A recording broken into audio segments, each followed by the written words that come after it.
Secret societies, hidden rituals, and political power. Sounds like the plot of a conspiracy thriller, right? But in America, it was all too real.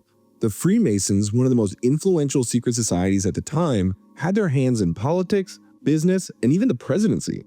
Then in 1826, a man named William Morgan vanished after threatening to expose their secrets. The scandal ignited a firestorm of fear and outrage, leading to America's first third-party movement, the Anti-Masonic Party. By the late 18th and early 19th centuries, Freemasonry was everywhere. Some of the most famous founding fathers were Masons, including George Washington, Benjamin Franklin, and Paul Revere. Even presidents like James Monroe and Andrew Jackson were part of the Brotherhood. On the surface, the Freemasons promoted charity, personal improvement, and fraternity, but to many Americans, they seemed like shadowy elite pulling the strings behind the scenes. Their meetings were closed to outsiders, their oaths were secret, and their influence stretched from local courts to the highest levels of government. The Masons claimed to uphold democracy, but critics saw them as an untouchable aristocracy, controlling elections and rewarding their own. As America expanded, so did the paranoia. If Masons controlled the government, could regular citizens ever truly have a voice? Could justice be fair if judges and jurors were all part of the same secret society? These questions simmered under the surface until one man, William Morgan, decided to pull back the curtain, and that's when everything exploded. If there was one man the Freemasons did not want to make angry, it was William Morgan, a stonecutter from upstate New York. Morgan had once been a Mason himself, but after falling out with the group, he decided to do something unthinkable: expose their secrets. In 1826, he announced plans to publish a book revealing the Masons' hidden rules, secret oaths, and their inner workings. That might not sound like a big deal today, but at the time, it was a direct challenge to a powerful institution. Almost immediately, Morgan found himself harassed, threatened, and arrested on flimsy charges. And then, in September 1826, he simply vanished. Witnesses claimed he was kidnapped by Masonic loyalists, taken to Fort Niagara, and possibly drowned in the river. His body was never conclusively identified, but a rotting corpse washed up years later, fueling the belief that Morgan had been murdered. The cover-up only made things worse. Judges, sheriffs, and politicians, many of whom were Masons, seemed determined to bury the case. The public exploded with rage. Riots and protests broke out all across New York, and newspapers ran stories exposing Mason corruption. Suddenly, Freemasonry wasn't just a club, it was an enemy of democracy. People demanded action, and out of this fury, a new political force was born: the Anti-Masonic Party. What started as outrage over one man's disappearance became a nationwide movement against secret societies and government. The outrage over William Morgan's disappearance wasn't just a passing scandal, it was the spark for something much bigger. In Western New York, the heart of the anti-Masonic sentiment, activists realized that if they wanted to take down the Freemasons' grip on government, they needed political power of their own. And so, in 1828, the Anti-Masonic Party was born, and the first major third-party movement in American history. Its founders were some of the sharpest political minds of the time. Thurlow Weed, a shrewd newspaper editor, used his platform to spread the party's message. William Seward, who would later become Abraham Lincoln's Secretary of State, built its political structure. Even former President John Quincy Adams, bitter after losing re-election to Andrew Jackson, joined the cause, becoming one of the party's most famous voices. The party's mission was simple: eliminate Masonic influence in politics. If you were a Mason, you shouldn't hold office, period. Promote government transparency. No more backroom deals or secret handshakes controlling the country. Push for moral and religious reform. Many anti-Masons saw Freemasonry as corrupt and anti-Christian, and they wanted to restore morality to public life. What started as a regional protest movement quickly gained traction across multiple states.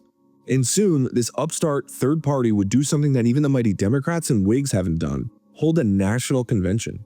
Despite being a third party in a two-party system, the Anti-Masonic Party wasn't just a fringe movement, it was a legitimate political force.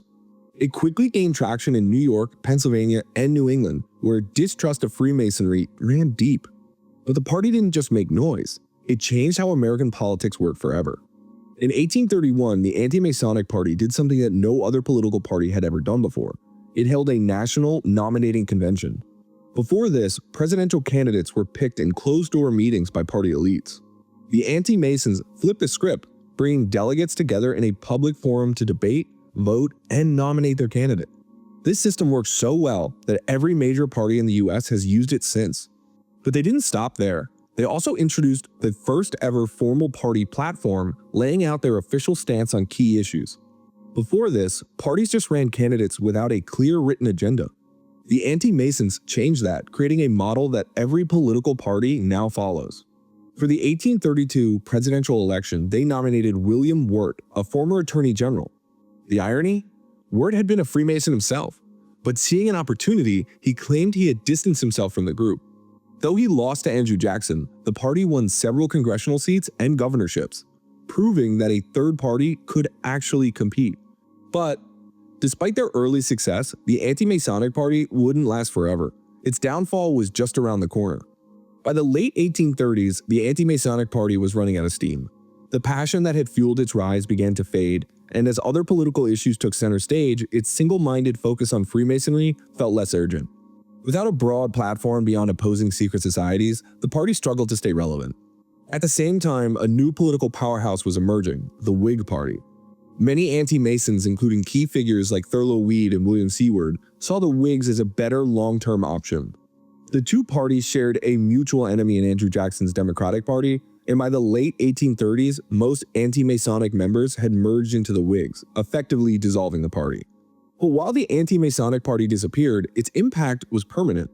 It paved the way for third parties like the Know Nothings, Free Soil Party, and later the Republicans. It set the standard for national nominating conventions, which are now a core feature of American politics. It introduced formal party platforms, ensuring voters knew exactly what a party stood for. And it exposed public distrust of secret societies, a theme that resurfaced in American politics time and time again, from the 19th century fears of Catholic influence to modern conspiracy theories. The Anti-Masonic Party may have been short-lived, but it changed the way elections worked forever. It all started with a missing man, a secret society, and a political movement that refused to be ignored. The Anti-Masonic Party may have faded into history, but its impact on American politics is still felt today. It revolutionized the election process, proving that third parties could shake up the system. It gave us national conventions and party platforms, two political traditions that are now standard, and it exposed deep fears about secret societies influencing government, fears that never truly went away. Its legacy lived on through later movements like the Know Nothing Party, which capitalized on an anti-immigrant sentiment, and the Free Soil Party, which opposed the expansion of slavery. Even the Republican Party, which would go on to dominate in American politics, owed part of its early success to former anti-Masons who joined its ranks. But beyond political mechanics, the Anti-Masonic Party tapped into something much deeper: America's fear of hidden power. From the Illuminati to modern deep state conspiracy theories, people have always been wary of unseen elites pulling the strings. The Anti-Masons weren't just fighting Freemasonry, they were fighting the idea that secret groups control democracy. So here's the big question. Was the Anti-Masonic Party a necessary response to real corruption, or was it just an early example of conspiracy-driven populism? Was the danger real, or did fear take on a life of its own? One thing's for sure, when people believe democracy is at risk, they don't stay silent for long.